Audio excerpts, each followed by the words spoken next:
natin yung mga simple things, yung mga ginagamit and ginagawa natin everyday na nagiging routine na din natin sometimes na hindi natin namamalayan as well na connected pala siya sa ibang countries. Kasi when we hear the word globalization, parang ang laking topic niya na, no? But if you really think about it, nasa everyday life na natin siya, everyday routine, yung mga araw-araw na ginagawa natin na hindi natin namamalayan is connected na pala tayo sa globalization. And ako, even though nandito ako sa Nara, Palawan, is connected pa rin ako sa ibang parts of the world in many different ways actually. And here are some examples. First is fast food. So I have here a Korean snack.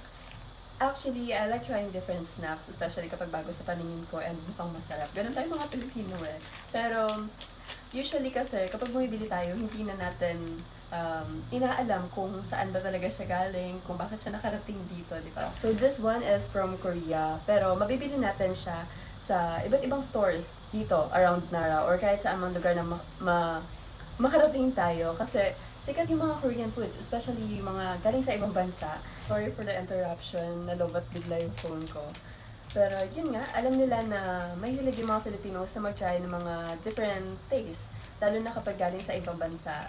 So kaya magbenta rin yung mga products mula sa ibang bansa dito. So kahit simpleng pagkain lang, connected na pala siya sa ibang countries kasi dumaan siya sa trade, dumaan siya sa iba't ibang lugar bago siya makarating sa paroroonan niya.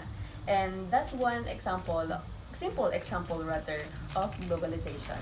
Next is thrifted clothes. I actually really like doing thrifting kasi bukod sa affordable siya, makakahanap ka din dito ng mga unique pieces na hindi mo mahahanap sa paligid mo and sa online. What interesting part about here is these clothes came from different countries before they ended up here. Some clothes came from like sa ibang lugar, mga Japan, Korea, USA, India, at marami pang iba. So kapag pupunta tayo ng ukay, hindi naman natin iniisip yung globalization, di ba? Iniisip natin kung may mahahanap ba tayong mga magagandang damit dito. But technically, connected din pala siya sa global trade, no? Kasi, you know, it came from different countries before they reach us here.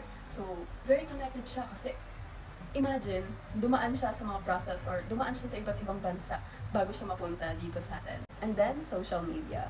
So, I use TikTok, Instagram, Facebook, Twitter, almost every day. And I think ito yung pinaka-obvious na example natin kasi nga, you can just easily see what's happening from other countries just by scrolling. For example is, yung taga-ibang bansa, limbawa na lang is, yung taga-Korea or Japan, may ginawa silang video na trending and pinost nila to online or sa TikTok kasi yun naman yung usually na ginagamit natin and just by a minute makikita na natin agad their food, fashion, music, trends, and even their daily life kapag pinost nila to sa mga social media accounts nila.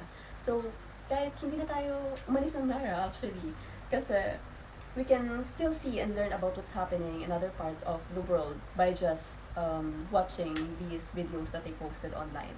Now for the global issue that I can really relate to, I chose technology kasi sobrang bilis na talaga magbago ng technology ngayon and as a student, kailangan din natin sumabay. And especially since I'm a tourism student, so malaking part talaga ang technology pagdating sa tourism industry. Kasi yung mga tourists actually is gumagamit na sila ng mga online bookings, ng mga maps. And also kasi sa online na din sila usually naghahanap ng mga places na pwede nilang puntahan. And I think technology can also help our community here in Nara as well. Kasi, for example na dito is yung mga local businesses and tourist spots. Pwede silang gumamit ng social media to promote their businesses and to promote their places as well. So people from outside Nara can discover these places and can visit it someday.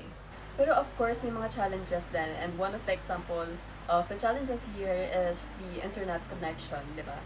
So, may mga times talaga na kailangan natin ng internet and may mga times na sobrang bagal na internet connection. And tulad ngayon, sa panahon natin ngayon is maulan, may bagyo. Siyempre, hindi naman natin maasahan na yung connection is tuloy-tuloy. Katulad kanina is nawalan ng internet yung PLDT Wi-Fi namin. And also yung SIM na smart. Walang internet kanina, no service. And that's one of the example kasi syempre kapag may mga gagawin tayo, ako as a student, may mga pinapagawa sa amin yung prof, kailangan ko mag-research. So from that, makikita natin na kahit global issue siya is maepekto talaga siya sa atin sa pang-araw-araw na pamumuhay natin. Well, after doing this activity, na-realize ko na yung globalization is hindi pala siya ganun kalayo sa atin. Hindi lang siya yung something na mapapanood mo siya sa news or mababasa mo sa mga articles. It can be as simple as eating Korean snacks, wearing thrifted clothes, scrolling through social media, or using technology for school. And as a tourism student, I think is importante siya na naintindihan ko yung mga bagay-bagay na nangyayari sa mundo natin. Kasi someday I'll be meeting different people from different countries and culture. So yeah, this activity made me realize actually na kahit simple lang pala yung mga ginagawa natin everyday is connected pala tayo sa bigger world around us and sa mga nangyayari sa buong mundo. And that's basically how globalization shows up in my daily life.